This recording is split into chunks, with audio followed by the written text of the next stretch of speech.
Today on Cooking with Gerry, we're making a similar dish that we've done many times as far as the process of cooking, but we have some different ingredients to put together with this meal to give you some new ideas. So in the frying pan I have about 3 tablespoons of water and 1 tablespoon of virgin olive oil.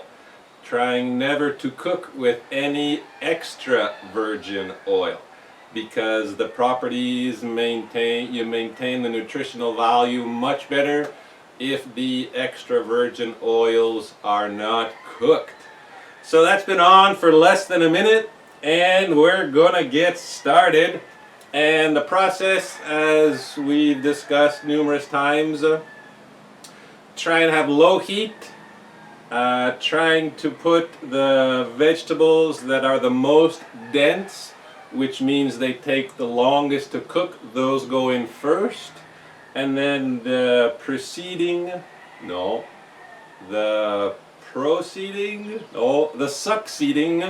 vegetables that take less time to cook, they go afterwards.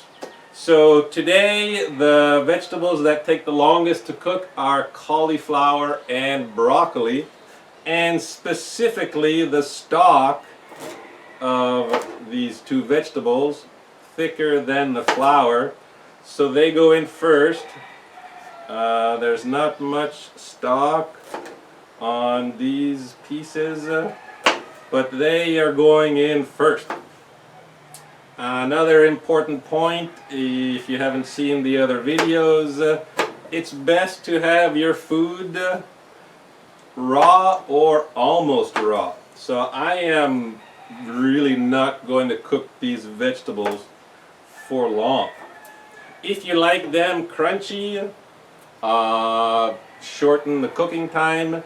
If you like them softer, then you're going to lengthen the cooking time.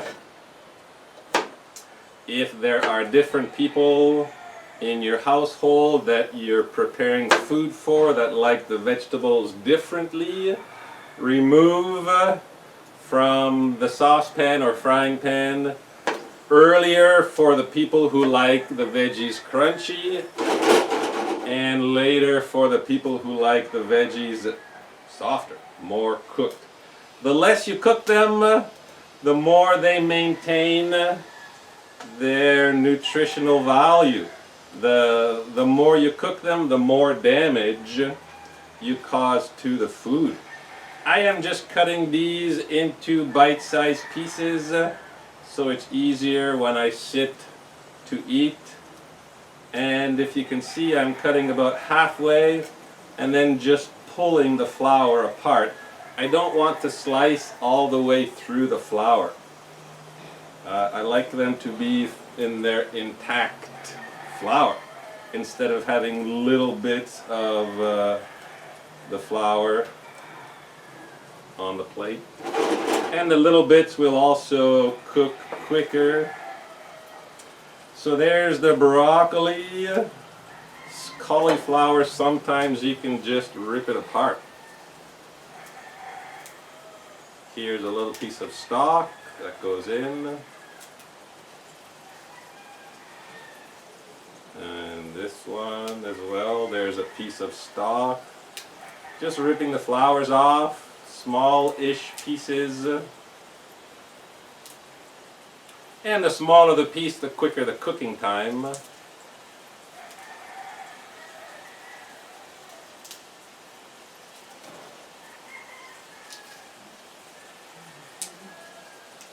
There we go. I'm going to cut this stalk into smaller pieces and then stir. Next to go in is ginger root. I have a small piece of ginger. Some people might not like the ginger root, in which case what you can do is cut it into bigger pieces so that if it's on the plate of someone who doesn't want to eat it, they can easily pull it out. But I like the ginger root, so I am going to cut it into small pieces. And when I took the big piece of ginger root, there was some roots growing. So I put 2 pieces into dirt, soil, to see if they want to grow into plants. I have already about 15 turmeric, similar to ginger root, but orange in color, while ginger root is more of a yellow. And it smells great, adds a lot of flavor. And I just want to cook it a little bit. It'll probably be only a few minutes. And it'll also share its flavor with the entire dish as it cooks for these few minutes. Next to go in, I have a small piece of pumpkin. Pumpkin cooks very quickly, especially if you have smaller pieces. So I'm not going to cut the pieces too small, because I prefer that my pumpkin has a little bit of consistency.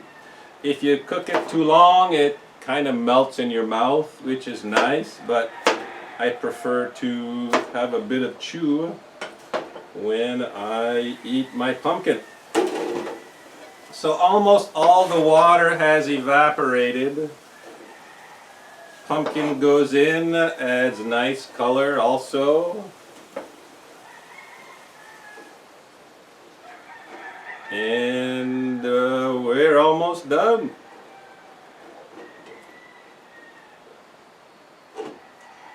Next item to go in, I have here some spinach.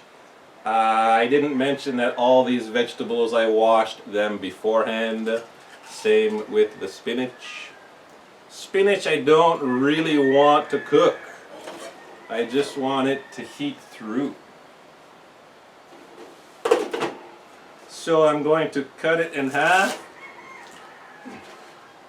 I'm going to cut the leaves a little bit. Makes it easier to chew, easier to digest. And then lengthwise.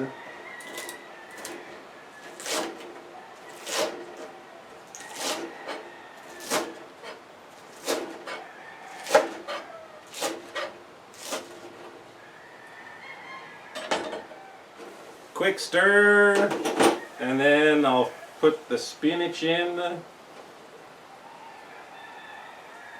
Let's see. I dropped a piece. Where did it go? There it is. And now some interesting ingredients that are going to add a lot of flavor. There are 2 pineapple rings, dried pineapple rings, 2 pecans, and a tablespoon of sesame seeds that I washed. So here are the 2 pineapple rings. They're soft because they got washed and absorbed some of that water. Here I'm just going to break the pecans into smaller pieces. And I'm just going to put the sesame seed. Get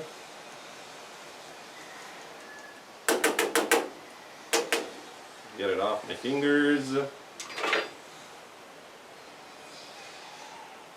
And the pineapple ring, you can use scissors.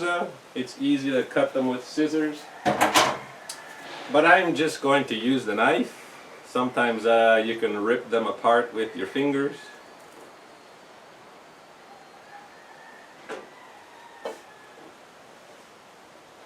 Just random size pieces.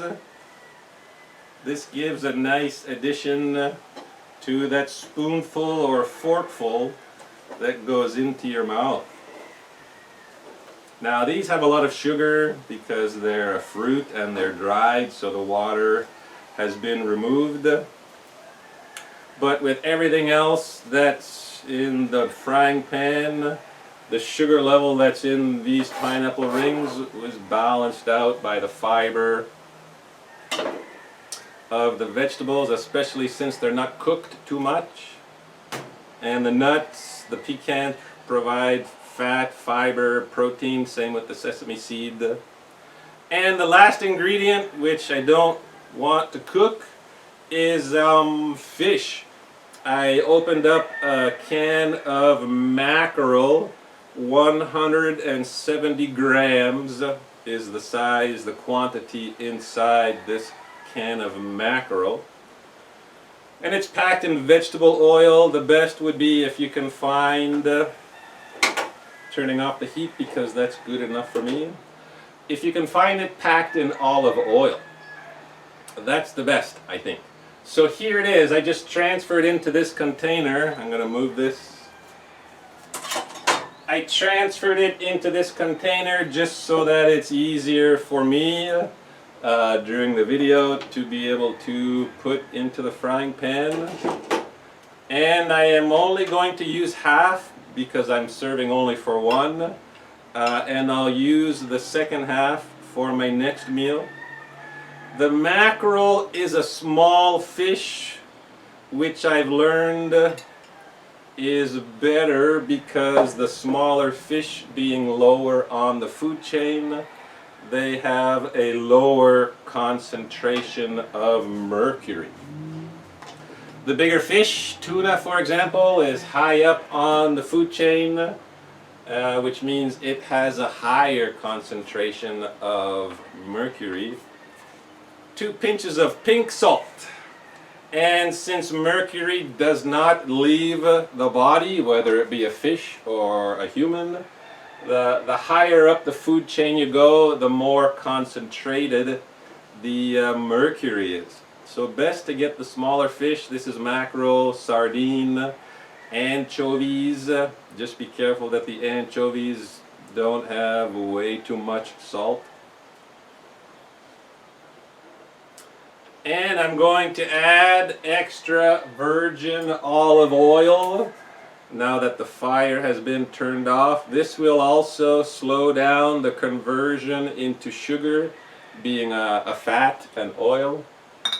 And the last ingredient, this is sea algae in powdered form. Lots of nutritional value with sea algae. So I'm just going to put about a teaspoon. It's got a fairly strong flavor, so I don't want too much.